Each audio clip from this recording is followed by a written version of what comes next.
IBC Tamil உலக தமிழருக்கோர் உறவு பாலம். நேயர்களுக்கு வணக்கம். சாட்டை நிகழ்ச்சியில் உங்களை சந்திப்பது உங்கள் டியூட் விக்கி. உலகில் தோன்றிய இனங்களிலேயே முதன்மையான இனம் என்றால் அது தமிழ் இனம்தான் என்று எல்லாரும் பேசி வந்துக்கிட்டு இருக்காங்க. சொல்ல போனோம்னா மெசபொட்டாமியன் நாகரிகமாக இருக்கட்டும், ரோமானிய நாகரிகமாக இருக்கட்டும், இல்லை இதை மாதிரியே நதிக்கரை ஓரத்தில் தோன்றிய நாகரிகமான சிந்து சமவெளி நாகரிகம் என்பதே திராவிட இனத்துடைய நாகரிகம்தான்னு எல்லாருமே சொல்லி வந்துக்கிட்டு இருக்காங்க. இது எல்லாம் ஒரு பக்கம் இருந்த போதிலும் தமிழர்களுடைய பெருமையை, அவர்களுடைய பண்டைய காலத்து தொன்மையை பறைசாற்றும் விதமாக குமரிக்கண்டம் என்ற ஒரு மிகப்பெரிய நாகரிகம் கடலுக்கு அடியில் மூழ்கி இருக்கு அப்படின்னு சொல்றாங்க. அதனை தொடர்ந்து எந்த ஒரு ஆராய்ச்சியையும் இந்திய ஆராய்ச்சி குழுவை சார்ந்தவர்கள், தொல்பொருள் ஆராய்ச்சியாளர்கள் மேற்கொள்ளாமே இருந்து வந்துகிட்டு இருக்காங்க.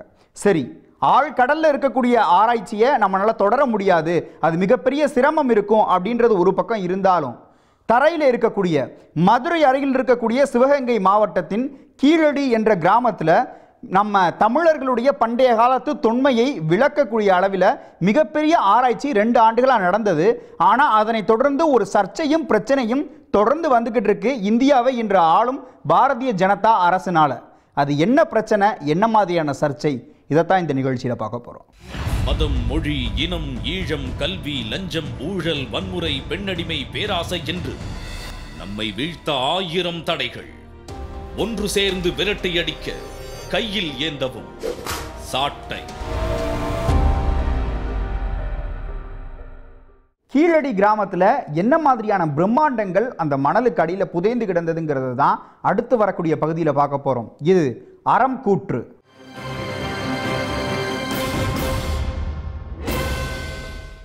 இந்தியா வேதங்களின் நாடு.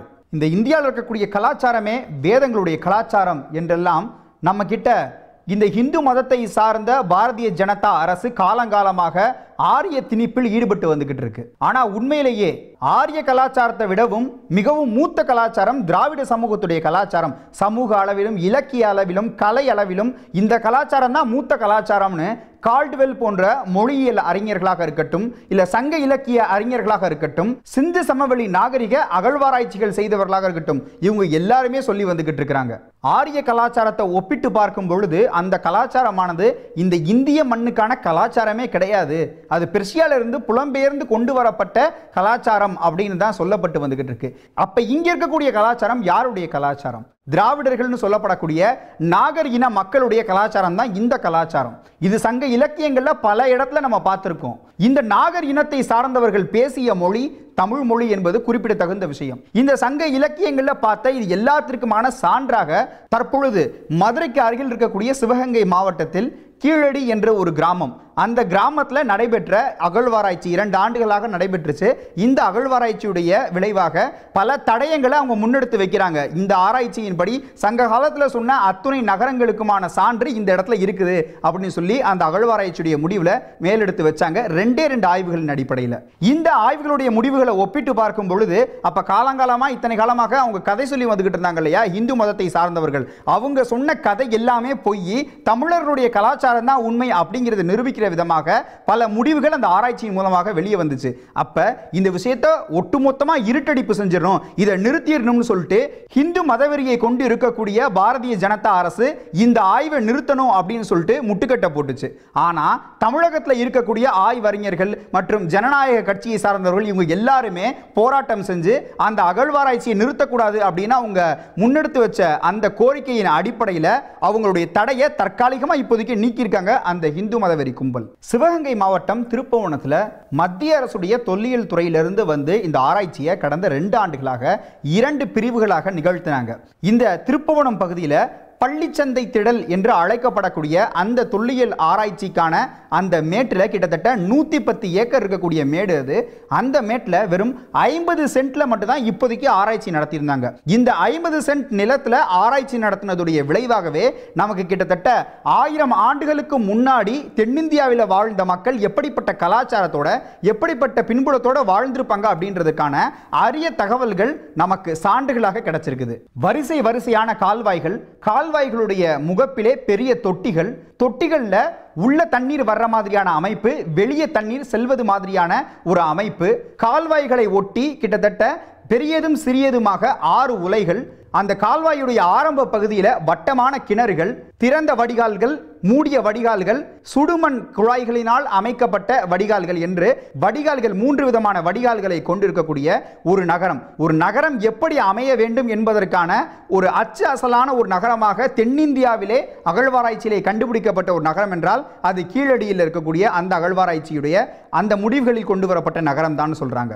மேலும் அந்த இடத்துல 10க்கும் அதிகமான வீடுகள் மற்றும் கட்டிடங்கள் இருந்திருக்கு. இந்த கட்டிடங்கள் எல்லாமே சுட்ட செங்கற்களால் உருவாக்கப்பட்டிருக்குது. மேலும் அதனுடைய மேற்கூரை பகுதியானது ஓடுகளால் வேயப்பட்டிருக்கலாம் அப்படின்னு சொல்லப்படுது. சரியாக பட்டினப்பாலையில் குறிப்பிடப்பட்ட சுடுமண் உரைக்கேணிகள் இருந்ததற்கான அடையாளங்கள் இருக்குது அப்படின்னு சொல்லியிருக்காங்க.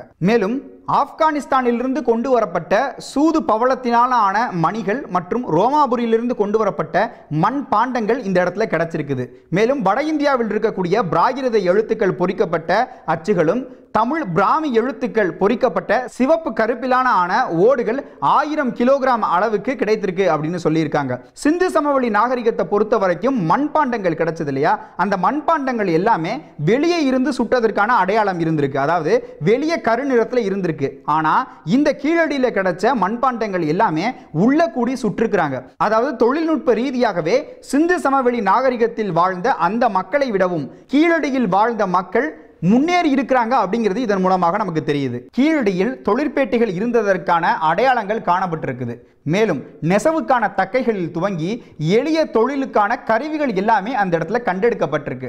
கீழடியில் கண்டெடுக்கப்பட்டிருக்கக்கூடிய 1300க்கும் அதிகமான பொருட்கள்ல வணிகம் சார்ந்தும், கலை சார்ந்தும், தொழில்நுட்பம் சார்ந்தும், எழுத்தறிவு சார்ந்தும் மிகப்பெரிய அளவிலான ஆராய்ச்சிகள் இருக்கக்கூடிய அந்த பொருட்கள் எல்லாமே கண்டறியப்பட்டிருக்கு. இதனை மூலமாக மிகப்பெரிய அளவில் அறிவார்ந்த சமூகமாக அங்கே இருக்கக்கூடிய மக்கள் இருந்திருக்காங்க அப்படின்றது நமக்கு தெளிவாக தெரியுது. பண்டைய காலத்து தமிழர்களுடைய தொன்மைகளை பற்றி நம்ம தமிழக மக்கள் எந்த அளவுக்கு தெரிஞ்சு வச்சிருக்காங்கன்னு மக்கள் கிட்ட ஒரு சில கேள்விகளை கேட்டோம். அதைத்தான் இந்த பகுதியில் பார்க்க போறோம். இது உறக்க சொல்வோம்.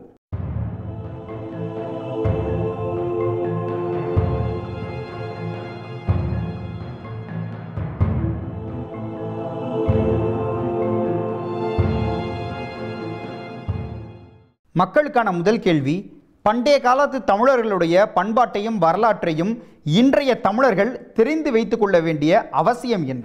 கண்டிப்பாக தெரிஞ்சுக்கணும். ஏன்னா பண்டைய தமிழருடைய இப்போ சாதாரண ஒரு 7ஆம் அறிவில் பொறுத்த வரைக்கும் நம்ம சொல்கிறோம் ஒரு வீரம் அப்படிங்கிறது வந்திருக்கு. ஏன்னா இன்றைக்கி எத்தனையோ விஷயங்கள் கராத்தே அப்படிங்கிறத பார்த்து தான் இன்றைக்கி குன்ஃபோ அப்படின்னு சொல்லிட்டு பக்கத்து மாநிலத்தை ஃபாலோ பண்ணுறான். அவன் ஃபாலோ பண்ணும்போது ஏன் நான் கராத்தேவை நான் ஃபாலோ பண்ணக்கூடாது ஒரு விஷயம் இருக்குது. அதே மாதிரி பண்டைய தமிழர்களுக்கு நிறைய விஷயங்கள் இருக்குது சார். இன்றைக்கி நம்ம பார்த்தீங்க அப்படின்னு சொன்னால் இன்றைக்கி சுகர் அப்படிங்கிறது வந்திருக்கு. பண்டைய தமிழர்களுக்கு வரலையே. அப்போ நம்ம பொறுத்த வரைக்கும் பண்டைய தமிழருடைய முறையை பார்க்கும்பொழுது நம்ம பின்தங்கி தானே இருக்கிறோம். அப்படிங்கிற பட்சத்தில் நம்ம வந்து பண்டைய விஷயங்களை பண்ணும்பொழுது நிறைய சயின்டிஃபிக்கல் ப்ரூஃபை வந்து நம்மளால் வந்து தெரிஞ்சிக்க முடியும். நல்ல ஒரு வாழ்க்கையை வந்து அவங்க வந்து பண்டைய கால தமிழர்கள் வாழ்ந்திருக்காங்க. அதே மாதிரி வாழ்க்கையை நம்மளால் வாழ முடியும். இப்போதைய ஜெனரேஷன் வந்து ஒழுங்காகவே இல்லை. அதனால் பண்டைய ஒழுங்குமுறை வந்து அவங்க கற்றுக்கின நல்லதெல்லாம் கம்பல்சரி நம்மளுக்கு தெரிஞ்சே ஆகணும்.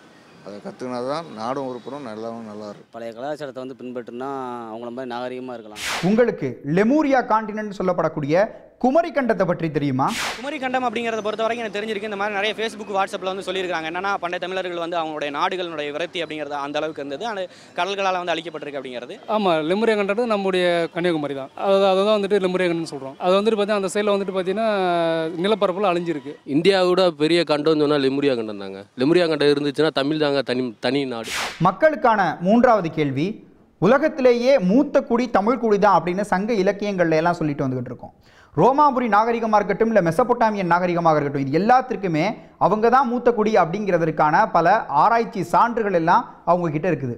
ஆனால் தமிழ் நாகரிகம் தான் மூத்த நாகரிகம் என்பதற்கான ஆராய்ச்சி சான்று இந்த நாள் வரையிலும் நம்மள்கிட்ட கிடைக்காமே இருக்குது. அது யாருடைய தப்பு? இல்லை, இது நம்மகிட்ட இல்லை அப்படிங்கிறத விட நம்மகிட்ட அழிக்கப்பட்டிருக்கு. அதான் உண்மையான விஷயம். இப்போ ரோமாபுரியை பொறுத்த வரைக்கும் என்ன அப்படின்னு சொன்னால் ஆதிக்கம் யார் செலுத்துறாங்கிறத வச்சு தான் இருக்குது. அவங்க வந்து எல்லா நாடுகளையும் ஆதிக்கம் செலுத்தாங்க. அவங்க நாடுகளுக்கு ஆதிக்கம் செலுத்துறதுக்கு பெரிய ஆள் இல்லை. ஆனால் இது வரைக்கும் போர்ச்சுகீசியல் தொடங்கி இன்றைக்கு ஆங்கிலேயர் வரைக்கும் நிறைய விதமான போர் படையெடுப்புகள் அப்படிங்கிறது நடந்திருக்கு. அப்போ ஒவ்வொரு ஆட்களும் நம்மளுடைய பாரம்பரியத்தினுடைய சுவடுகளை வந்து அழிச்சிருக்கிறாங்க. எடுத்தவொடனே ஒரு சாதாரண ஒரு விஷயம் ஒரு அறிவாளிகள் செய்ய வேண்டியது என்னன்னா, ஒரு இடத்துல போய் ஒரு லைப்ரரி அழிச்சிட்டோம் அப்படின்னு சொல்லி பார்த்தீங்க அப்படின்னு சொன்னீங்கன்னா அதுவே போதுமானது அப்படின்னு சொல்லிட்டு அன்னைக்கெல்லாம் சொல்கிறாங்க. என்ன அப்படின்னா ஒவ்வொருத்தனுடைய அறிவை வந்து மட்டப்படுத்தணும், மக்களை வந்து முட்டாளாகணும் அப்படிங்கிறதுக்காக பல படையெடுப்புகள் அப்படிங்கிறது வந்து நடந்துச்சு. அதனால நம்மளுடைய பாரம்பரியம் அந்த சுவடுகள் அப்படிங்கிறதுக்கான ஆதாரங்கள் திருடப்பட்டிருக்கு. மேல்குடி மக்கள் அவங்க வந்து நம்மளோட இது தெரிஞ்சிடக்கூடாது, மற்றவங்களுக்கு வந்து தெரிஞ்சிடக்கூடாது அப்படிங்கிற ஒரு விஷயத்தில் வந்து ரொம்ப கரெக்டாக இருந்தாங்க. அதனால வந்து அந்த ஆதாரங்கள்லாம் அழிச்சிட்டாங்க. கவர்மெண்ட்டு தான் அது பராமரிக்க வேண்டிய கட்டாயமும் அவசியமும் அவங்களுக்கு தான் உண்டு. அரசாங்கத்தோட தவறு. லெமுரியா கண்டத்தில் தான் தமிழ் தோன்றுச்சுன்னு சொல்கிறாங்க. சரிங்களா? அந்த லெமுரியா கண்டம் இருந்துருந்துச்சுன்னா நமக்கு தெரிஞ்சிருக்கும் யார் இருந்திருப்பாங்க அப்படின்றது. கவர்மெண்ட்டு தான். மக்களுக்கான அடுத்த கேள்வி, கீழடி ஆராய்ச்சியை பற்றி உங்களுக்கு தெரிந்த தகவல்களை பகிர்ந்துக்குங்க. கீழடி ஆராய்ச்சி பற்றி எனக்கு தெரியாது. மக்களுக்கான இறுதி கேள்வி, கீழடி அகழ்வாராய்ச்சியை திட்டமிட்டு நிறுத்துவதற்காக இந்தியாவுடைய மத்திய பாரதிய ஜனதா அரசு செயல்பட்டு வந்துகிட்டு இருக்கு அப்படின்னு சொல்றாங்க. அதற்கு என்ன காரணமாக இருக்க முடியும்? இல்லை, அதை பொறுத்த வரைக்கும் நம்மளுடைய ஒரு டேரக்டர் கூட ஒருத்தர் அருமையாக சொன்னார். என்ன அப்படி சொன்னால், பாஜகனுடைய உரிமையான கொள்கை என்னன்னா, அவங்களுக்கு ஒரு கொள்கை இருக்குது, அவங்களுக்கு ஒரு சட்டம் இருக்குது, அவங்களுக்குன்னு ஒரு தனி கொள்கை இருக்குது.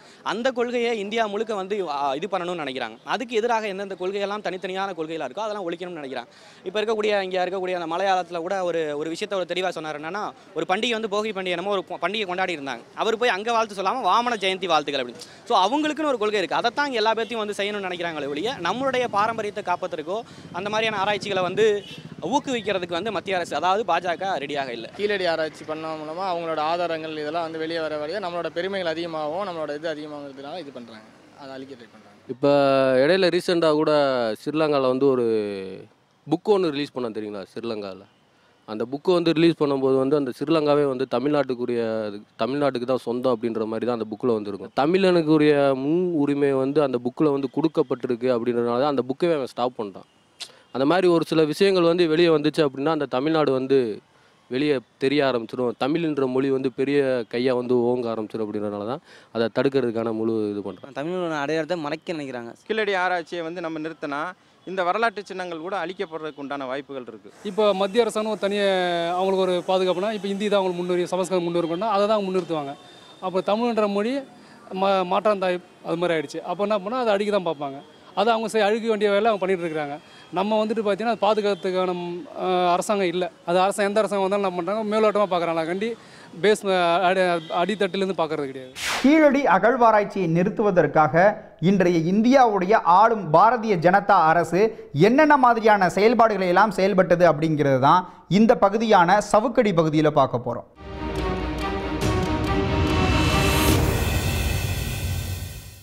கடந்த ஆண்டு டிசம்பர் மாதத்தில் திருவனந்தபுரத்தில் நடந்த இந்திய வரலாற்று பேராயத்தின் மாநாட்டில் ஒரு தீர்மானம் நிறைவேற்றப்பட்டது. அந்த தீர்மானத்தில் என்ன சொல்லியிருந்தாங்கன்னா, கீழடியில் நடக்கக்கூடிய அகழ்வாராய்ச்சியை நிறுத்தக்கூடாது, தொடர வேண்டும் அப்படின்னு நிறைவேற்றப்பட்டிருந்துச்சு. அந்த அகழ்வாராய்ச்சியை பற்றி அந்த அமர்வின் தலைவராக இருந்த ரொபிலா தாப்பர் சொல்லும் பொழுது, இது தமிழகத்தில் நடக்கக்கூடிய இந்த கீழடி அகழ்வாராய்ச்சியுடைய முடிவுகள் என்பது கண்டிப்பாக தமிழக வரலாற்றையே புரட்டி போடக்கூடிய ஒன்றாக இருக்கும் அப்படின்னு சொல்லியிருந்தார். அதனால அதை நிறுத்தக்கூடாது, அதனை தொடர வேண்டும் அப்படின்னு உத்தரவாதமும் கொடுத்திருந்தாரு. இதுவரைக்கும் கீழடியில கிட்டத்தட்ட 50 சென்ட் அளவுக்கு தான் ஆராய்ச்சியே நடந்திருக்குது. அந்த ஆராய்ச்சிகளின் அடிப்படையிலேயே வியக்கத்தக்க அளவுக்கான முடிவுகள் நமக்கு கிடைச்சிருக்குதுன்னா, மிச்சம் இருக்கக்கூடிய 100 ஏக்கர் அளவிலும் அந்த ஆராய்ச்சி நடந்துச்சுன்னா இது தமிழகத்துடைய வரலாற்றை மட்டும் இல்ல இந்தியாவுடைய வரலாற்றையே புரட்டி போடுற மாதிரியான ஒன்றாக இருக்கும் அப்படின்னு எல்லாருனாலையும் எதிர்பார்க்கப்படுது.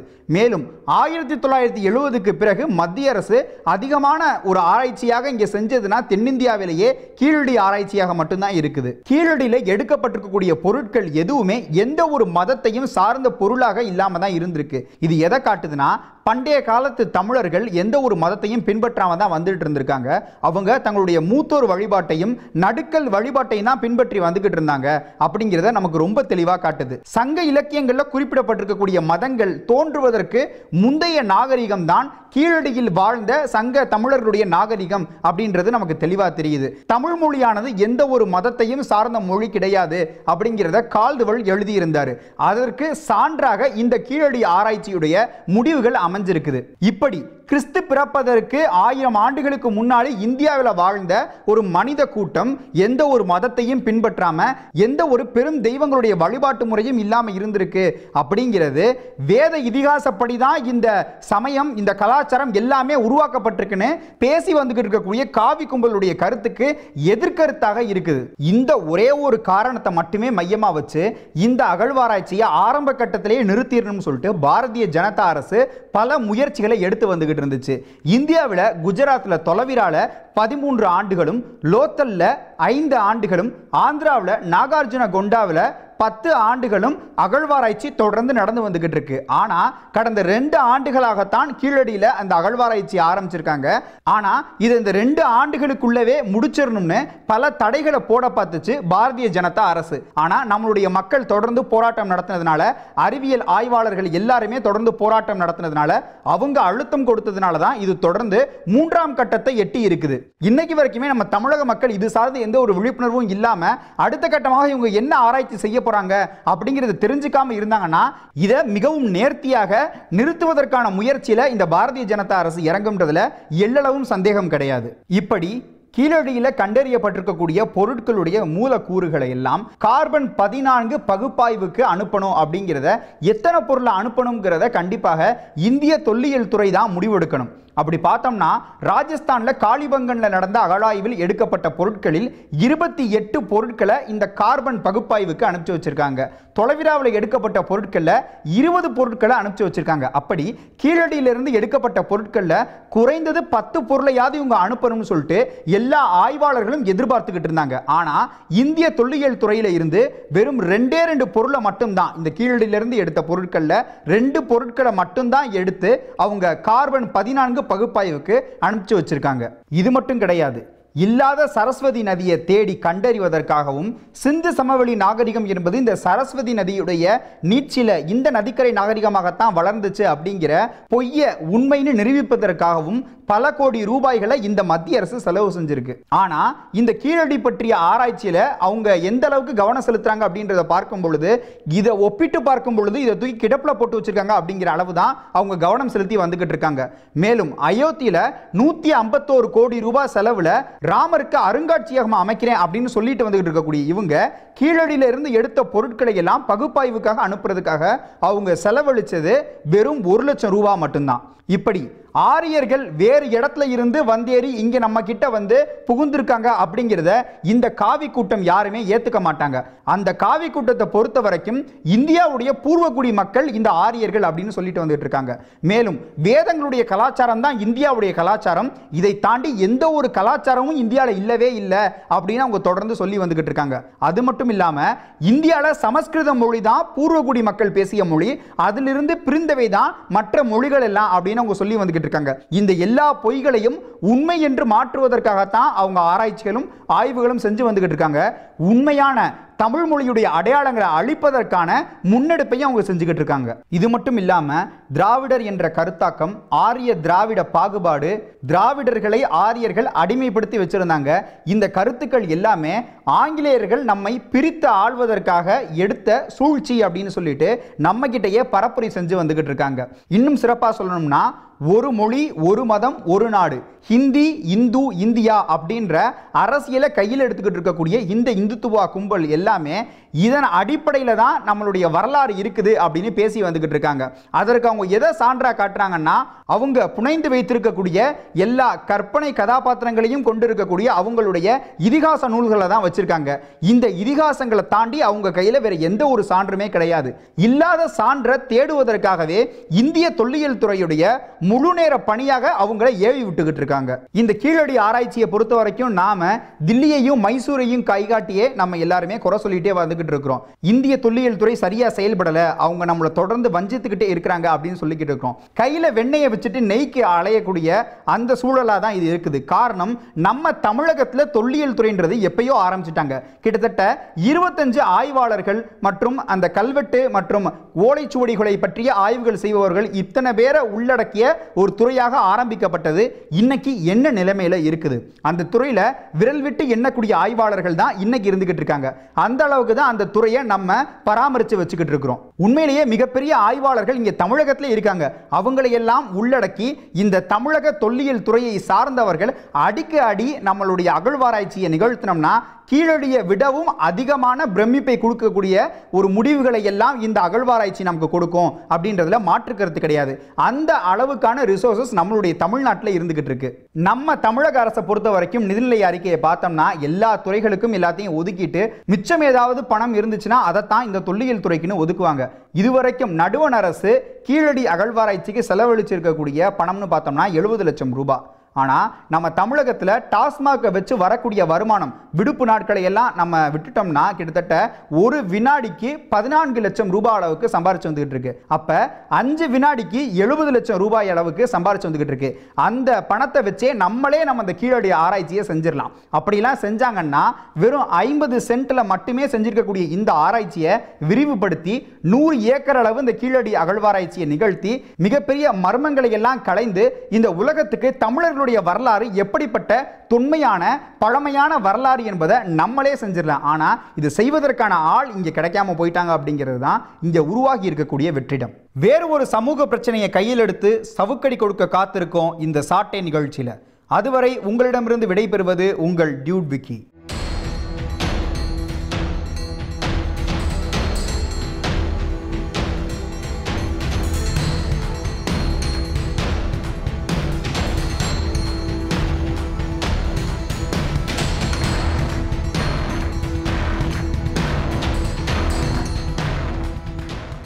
சாட்டை நிகழ்ச்சியை ஆன்லைனில் பார்க்க ஐபிசி தமிழ் யூடியூப் சேனலை சப்ஸ்கிரைப் செய்யுங்கள்.